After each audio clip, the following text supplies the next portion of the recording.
Michael Lee's back here with you on SportsCenter, continuing our breaking news coverage of a potential trade between the Celtics and the Cavs that would basically swap the starting point guards for the two teams that faced off in last year's Eastern Conference Finals. Kyrie Irving going to Boston, Isaiah Thomas going to Cleveland, along with some other players and a draft pick. You take a look at these two players in terms of their head-to-head stat production.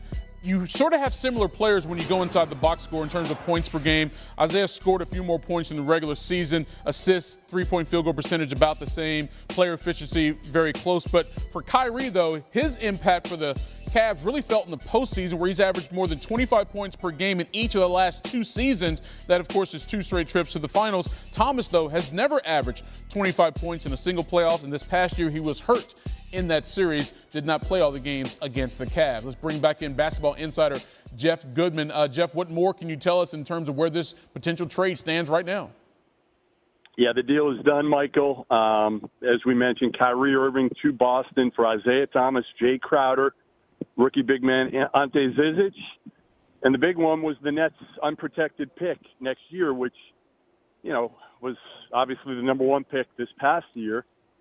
Where do the Nets fall next year? The East is certainly worse. Some people feel like the Nets won't be one of the bottom 3 or 5 teams, but the roster is certainly such that you can make a case that they're going to be in the mix for a top 3 overall pick. So that's the deal. Kyrie Irving goes to Boston. And one of the reasons, we didn't touch on it earlier, Michael, one of the reasons why, you know, Jay Crowder is more expendable is because they were able to pick up Marcus Morris in the offseason for the Avery Bradley deal. So got a couple. Go ahead. I'm sorry, Jeff, didn't mean to cut you off, but let me ask you this, because as we mentioned earlier, this is not the first time these two teams have been involved in trade talks in terms of swapping their point guards, Kyrie Irving for Isaiah Thomas. So why did it come together now when they couldn't get the deal done a few weeks ago?